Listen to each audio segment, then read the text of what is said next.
अरे बाप रे, आज तो जमीन भी तवे जैसी गर्म हो गई है। मुझे लगा है मैं अभी पिघल जाऊंगा। इतनी गर्मी मैंने कभी नहीं देखी। सूरज तो आज हमसे दुश्मनी निकाल रहा है। अगर ऐसे ही रहा तो बड़ी मुसीबत हो जाएगी। मुझे तो सांस लेने में भी गर्मी लग रही है। मां, मुझे बहुत गर्मी लग रही है। बेचारे बच्चे भी परेशान हो गए हैं। कुछ न कुछ करना पड़ेगा। देखो, जानवरों के लिए भी पानी नहीं बचा। ये हालत और खराब होती जा रही है। अगर ऐसे ही रहा तो सारी फसल बर्बाद हो जाएगी। फिर पूरे गांव को नुकसान होगा। हमें जल्दी कोई रास्ता निकालना होगा। कुएं का पानी भी खत्म होने लगा है। अब तो सच में मुश्किल बढ़ गई है। घबराओ मत, कोई न कोई उपाय जरूर मिलेगा। गांव वालों, हमें इस संकट को मिलकर सामना करना होगा। लेकिन समाधान क्या है? हम कब तक ऐसी गर्मी झेलेंगे? वाह वाह, बैंगन के घर में तो ठंडी हवा चल रही है, जब पूरा गांव परेशान है और वो आराम कर रहा है। बैंगन, गांव वालों की भी मदद करो। मैं कोई मुफ्त सेवा नहीं चलाता। इतने स्वार्थी मत बनो। जिसके पास पैसा है वही ठंडी हवा का मजा लेगा। नहीं बैंगन, मैं ऐसा उपाय ढूंढूंगा जिससे पूरा गांव ठंडा होगा और हम तुम्हारे साथ हैं। मां, आपकी तबीयत ठीक है ना? बेटा, आज बहुत ज्यादा गर्मी लग रही है। हां, आपका चेहरा तो बिल्कुल लाल हो गया है। सारा शरीर जल रहा है बेटा। लो मां, थोड़ा पानी पी लो। पानी से भी राहत नहीं मिल रही। आप चिंता मत करो मां। मुझे तुम्हारी चिंता हो रही है बेटा। पहले आप ठीक हो जाओ। क्या सच में आंटी की तबीयत खराब है? ये गर्मी अब खतरनाक होती जा रही है। मुझे समझ नहीं आ रहा क्या करूं। इनकी हालत गर्मी की वजह से बिगड़ रही है। क्या ये ठीक हो जाएंगी? अगर जल्दी ठंडक नहीं मिली तो मुश्किल बढ़ सकती है। पूरा गांव परेशान है। मां भी बीमार पड़ गई है। आखिर मैं क्या करूं? काश मैं पूरे गांव की मदद कर पाता। सबको ठंडी हवा मिल जाती, तब मां भी ठीक हो जाती। रुको, पानी की टंकी, बिजली के खंभे, शायद यही रास्ता है। अगर बहुत बड़ा पंखा लगाया जाए और ठंडी हवा पूरे गांव में भेजी जाए तो सबकी समस्या खत्म हो सकती है। मिल गया! मैं पूरे गांव के लिए जायंट एसी टावर बनाऊंगा। दोस्तों, मुझे पूरे गांव को बचाने का तरीका मिल गया है। सच में? जल्दी बताओ। मैं जायंट एसी टावर बनाऊंगा। इतना बड़ा एसी जो पूरे गांव को ठंडा कर देगा। वाह, ये तो कमाल का आइडिया है। अगर ये बन गया तो पूरा गांव बच जाएगा। लेकिन मुझे तुम दोनों की मदद चाहिए। ये क्या चल रहा है? हम जायंट एसी टावर बनाने वाले हैं। तो फिर मैं भी तुम्हारे साथ हूं। गांव वालों, मेरे पास गर्मी से बचने का उपाय है। कैसा उपाय? सब लोग ध्यान से सुनो। मैं पूरे गांव के लिए जायंट एसी टावर बनाऊंगा। पूरा गांव?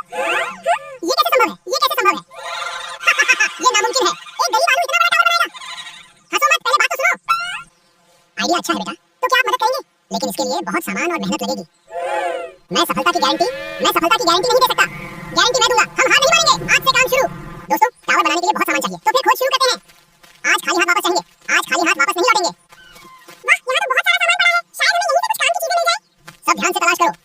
देखो, कितना बड़ा पंखा। यही तो हमें चाहिए था। कमाल हो गया। अरे, यहाँ एक मोटर भी है। यही तो टावर का दिल बनेगी। आज किस्मत हमारे साथ है। ये लोग क्या उठा कर ले जा रहे हैं? लगता है आलू सच में कुछ बड़ा करने वाला है। ये मोटर काफी भारी है। धक्का लगाओ। सावधानी से, इसे नुकसान नहीं होना चाहिए। मुझे पता लगाना होगा कि ये लोग क्या कर रहे हैं। कहीं मेरा कारोबार खतरे में तो नहीं। अब हमारे पास पंखा और मोटर दोनों हैं। अगला कदम क्या है? अब टावर की नींव तैयार होगी। ये मामला मेरी सोच से बड़ा है। अगर टावर बन गया तो मेरा एसी कारोबार खत्म हो जाएगा। कल से असली काम शुरू होगा। यही जायंट एसी टावर बनेगा। जगह बिल्कुल सही है। चलो नींव का काम शुरू करते हैं। नींव जितनी मजबूत होगी, टावर उतना ऊंचा बनेगा। बिल्कुल सही कहा। आज तो खूब मेहनत करनी पड़ेगी। इन बीम्स को मजबूती से लगाओ। चिंता मत करो, सब संभाल लूंगा। टावर का ढांचा तैयार होने लगा है। वाह, कितना बड़ा टावर बनेगा। शायद आलू सही कह रहा था। अब लोगों को भरोसा होने लगा है। देखो, टावर अब पूरे गांव से ऊंचा हो गया। अभी हमें और ऊपर जाना है। हम सही रास्ते पर हैं। ये टावर इतना जल्दी कैसे बन रहा है? मुझे कुछ करना पड़ेगा। यही टावर का सबसे जरूरी हिस्सा है। धीरे धीरे, रस्सी मजबूत पकड़ो। हमने क्या दिखाया? पंखा लग गया। अब टावर सच में आकार लेने लगा है। मैंने कभी इतना बड़ा निर्माण नहीं देखा। बस थोड़ा सा काम और बाकी है। मैं इसे पूरा नहीं होने दूंगा। दोस्तों, आज जायंट एसी टावर की पहली टेस्टिंग होगी। आखिरकार वो दिन आ गया। हम सब इसका इंतजार कर रहे थे। नहीं, अगर ये टावर चल गया तो सब खत्म हो जाएगा। मुझे अभी कुछ करना होगा। कोई मुझे देख नहीं रहा। बस एक छोटी सी गड़बड़ और सब खत्म। अब देखता हूँ ये कैसे चलता है। कल पूरा गांव इसका मजाक उड़ाएगा। गांव वालों, आज हमारी मेहनत का परिणाम सामने आएगा। सब लोग तैयार हो? चलो जायंट एसी टावर चलाते हैं। अब सब ठीक हो जाएगा। भगवान करे सब सही चले। अरे, पंखा क्यों नहीं घूम रहा? ये क्या हो गया? नहीं, ऐसा नहीं हो सकता। मैंने पहले ही कहा था, इतनी मेहनत बेकार चली गई। नहीं, जरूर कहीं गलती हुई है। मैं पूरे गांव को बचाना चाहता था। हम अभी हार नहीं माने हैं। हमें पता लगाना होगा कि गलती कहाँ हुई। मैं असफल हो गया माँ। नहीं बेटा, असफल वो होता है जो कोशिश करना छोड़ देता है। तुमने पूरे गांव के लिए मेहनत की है। इतनी जल्दी हार मत मानो। लेकिन गलती कहाँ हुई? हमें हर हिस्सा जांचना होगा। कहीं ना कहीं जरूर गड़बड़ है। आज सच सामने आएगा। रुको, ये तार किसी ने जानबूझकर निकाली है। क्या? इस बार कोई गलती नहीं होनी चाहिए। सारे कनेक्शन सही कर दिए हैं। टावर फिर से तैयार है। क्या इस बार सच में चलेगा? इस बार सब ठीक है। मुझे पूरा विश्वास है। चलो जाएं केसी टावर, सबकी नजरें तुम पर हैं। ये हमारा पल है।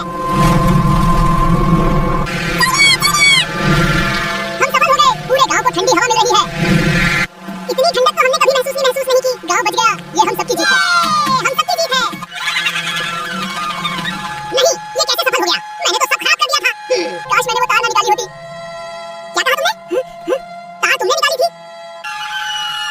तो टावर तुमने खराब किया था। पूरे गांव को धोखा दिया। मैं मुझसे बहुत बड़ी गलती हो गई। मैं जलन में अंधा हो गया था। गलती मान लेना ही सुधार की पहली सीढ़ी है। मुझे तुम पर गर्व है बेटा। हमने क्या दिखाया? जब पूरा गांव साथ हो तो कोई भी मुश्किल बड़ी नहीं होती। अब मैं भी गांव की मदद करूंगा।